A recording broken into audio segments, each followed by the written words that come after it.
僕は親が登山をやってて、で、その影響でアウトドアショップに行った時に、そのショップの外にクライミングウォールがあって、そこで初めて体験して、で面白いなと思ってやったのが初めてで、島谷直樹です。26歳で仕事はプロクライマーです。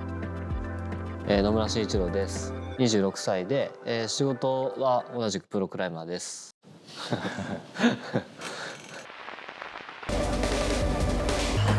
もともとは、水泳やってたんですけど、水泳を習ってた時にちょうど近くになんかボルダリングができるジムみたいのがあるっていうのを親から聞いて、でその時体験してみて、別に正直楽しいとは思わなかったんだけど、水泳がやめたくてわざわざそのボルダリングを始めるようになったのがきっかけで、なんか順調にコンペとか出てなんとなく選手やってたんですけど、日が経つにつれ就職の時期とかなって、でなんかその時正直そんなにプロで進めるほどの成績残せてなくて結構悩んでた時に、ちょっと気分転換に外岩アウトドアのクライミングに行ってみたら、たまたま本当その5段が2本登れて、でその時にそれは結構日本だと多分初めての記録というか世界的な記録を残せて、でそっからまたクライミングちょっとプロをまた目指して頑張ってみようかなと思って、もう今に至ってる感じです。シューズアンパラです。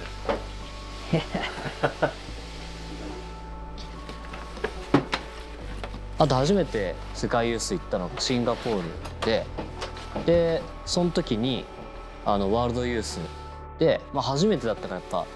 自分よりその体格が大きい人がしかいなくて、こんな人たち絶対勝てないだろうとか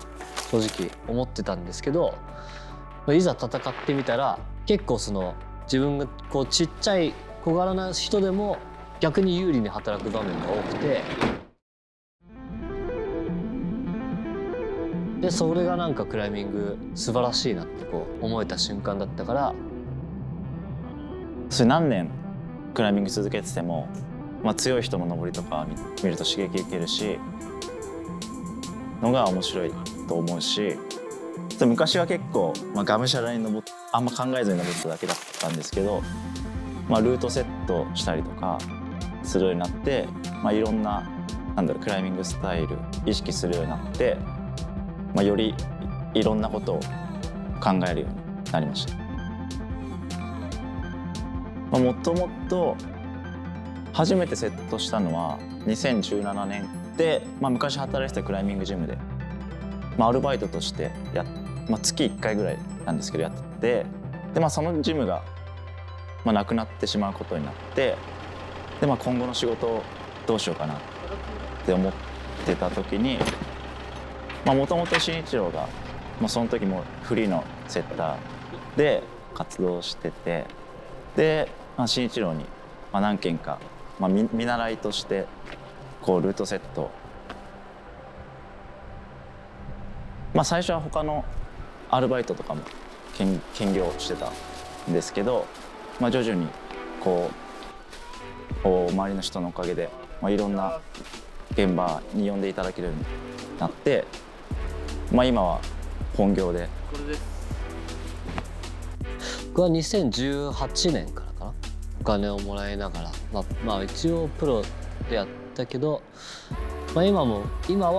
ルートセットとそのプロクライマー2つやってます。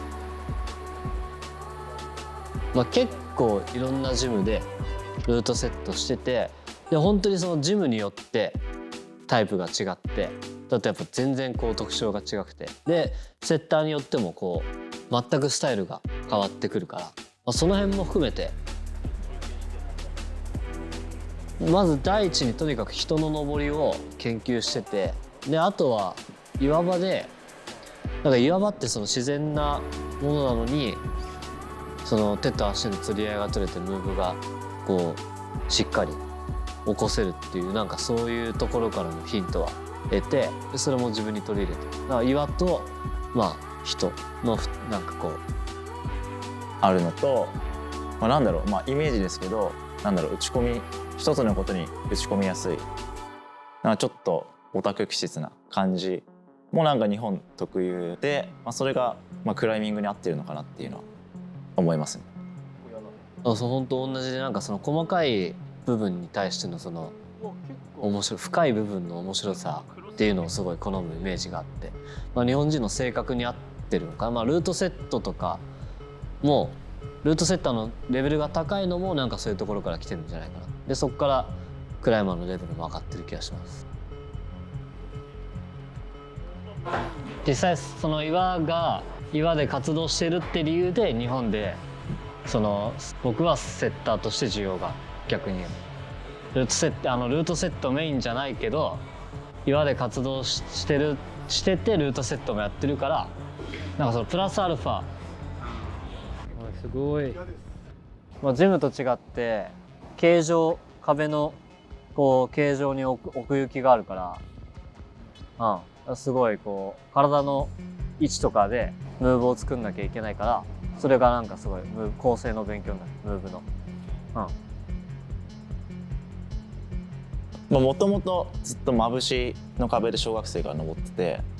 なんだろうこう、昔今ほど大きいホールドとかもなかった時代だったんで、そうですね、それでなんか壁がツルツルで爪もあんま効かない壁だったので、なんかそれで自然と保持力が鍛えられて、保持ベースのクライマーになりましたね。なんでそうですね、そのスタイルがそのままセットに生かされているっていう感じです。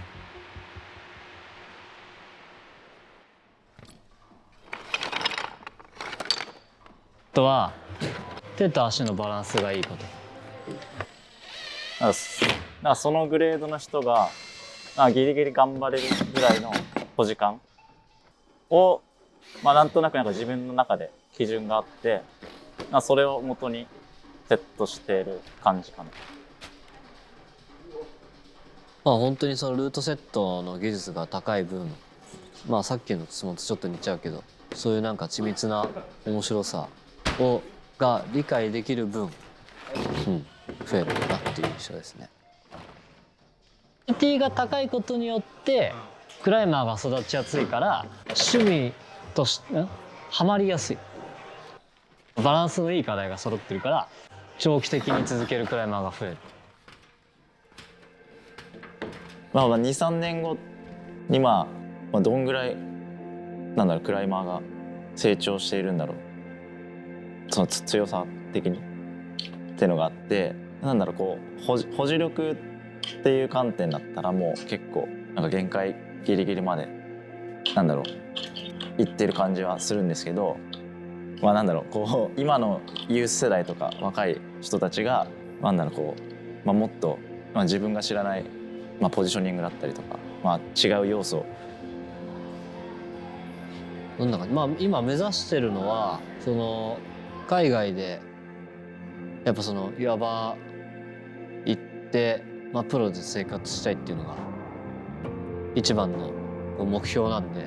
5年後はそうなってたいなっていう、そのために今こうセットとかいろいろして勉強中って感じですね。いやでも仕事って考えると辛い部分が多いだろうから、今純粋に結構楽しめてるんで、全然あんまり仕事っていう意識はあんまり、ないって言ったらあれなのかもしれないけど、普通にでも楽しんでるのは楽しんでます全然。全然仕事としてその選手としてやってる時よりもいろいろ学ぶことが多い分、でも結構忘れがちなのは、自分のそのクライミングを放棄してセットっていうものを勉強しようとする人が多いから、ルートセットっていうのを勉強しようとする人が多いから、まず自分のクライミングの技術をこう再確認して、自分でその言語化して、でそれがまず自分で表現できるようになった方がいいと思うんで、まず自分のそのクライミングスタイルとかクライミング感っていうのをこう自分で理解して表現できるようになると、なんか自分のルートセットにも